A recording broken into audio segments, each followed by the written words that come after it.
Santapan Harian Rabu 7 Juni 2023.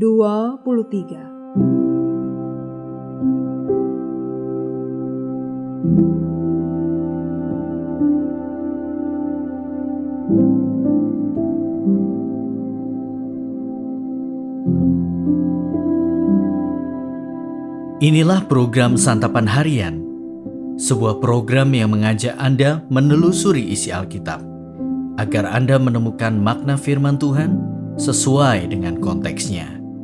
Santapan Harian tertuju bagi Anda yang ingin memiliki kehidupan rohani yang segar, kuat, dan sigap.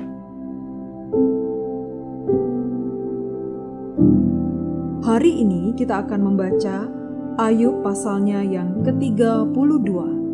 Namun kita akan membacanya pada ayatnya yang ke-17 hingga ayatnya yang ke-22. Sebelumnya, mari kita berdoa. Bapa penuh kasih, perkenankanlah kami untuk mendengar dan memahami keagungan sabda-Mu. Di dalam sabda-Mu ya Kristus, kami berteduh. Amin. Ayub 32 ayat 17-22. Aku pun hendak memberi sanggahan pada giliranku. Aku pun akan mengemukakan pendapatku, karena aku tumpat dengan kata-kata. Semangat yang ada dalam diriku mendesak aku. Sesungguhnya batinku seperti anggur yang tidak mendapat jalan hawa, seperti kirbat baru yang akan meletup.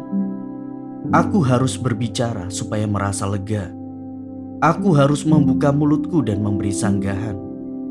Aku tidak akan memihak kepada siapapun dan tidak akan menyanjung-nyanjung siapapun, karena aku tidak tahu menyanjung-nyanjung. Jika demikian, maka segera pembuatku akan mencabut nyawaku.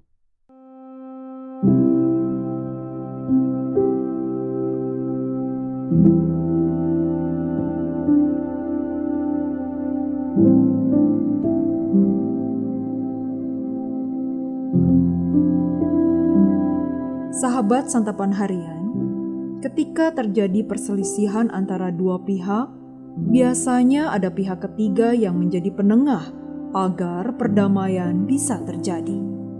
Namun pihak ketiga ini tidak selalu memainkan peran yang tepat. Kadang dia bisa berat sebelah, kadang juga dia memberi masukan yang keliru dan tidak bertanggung jawab. Dalam percakapan antara Ayub dan sahabat-sahabatnya, muncul tokoh baru bernama Elihu. Ia seorang yang masih muda, dan ia mengakui hal itu demi menjaga kesopanan. Namun ia tidak tahan dan menjadi marah karena Ayub merasa diri lebih benar di hadapan Allah. Elihu melihat pembelaan diri Ayub yang mengambil bentuk pengadilan sebagai tindakan yang terlalu berani. Ia juga marah kepada sahabat-sahabat Ayub yang tidak bisa menunjukkan apa-apa. Kemarahan dan semangat muda di dalam diri Elihu justru membuatnya menjadi orang yang arogan. Ia mengaku bahwa ia mendapat pengertian dari Tuhan. Namun, ia malah merendahkan dan menolak hikmat orang tua. Ia berkata bahwa ia akan bersikap netral dan tidak memihak serta tidak akan menggunakan pemikiran sahabat Ayub. Secara sepintas, Elihu terlihat sebagai penolong yang memberi jalan keluar atas kebuntuan di antara Ayub dan sahabat-sahabatnya. Namun sebetulnya Elihu menunjukkan bagaimana dia justru berlagak seolah-olah dia adalah pihak yang paling benar di antara mereka. Inilah yang nantinya membuat ia hanya berfokus pada pengertiannya sendiri dan tidak sampai pada hikmat Allah. Bagaimana seharusnya sikap kita dalam menghadapi dua pihak yang berselisih? Kita belajar dari kesalahan Elihu, yaitu tidak menjadi orang yang paling benar di antara kedua pihak. Kita justru harus membawa kedua belah pihak kepada Allah.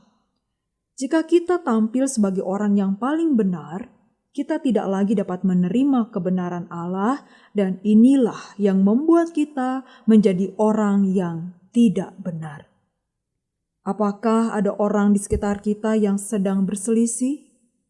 kita dipanggil untuk membawa keduanya kepada kebenaran Allah, bukan hadir sebagai orang yang paling benar. Mari kita berdoa. Ya Tuhan, jadikanlah kami alat yang menebarkan damai-Mu. Di mana ada kebencian, kiranya kami menabur kasih. Di dalam terang sabda-Mu ya Kristus, kami memohon. Amin.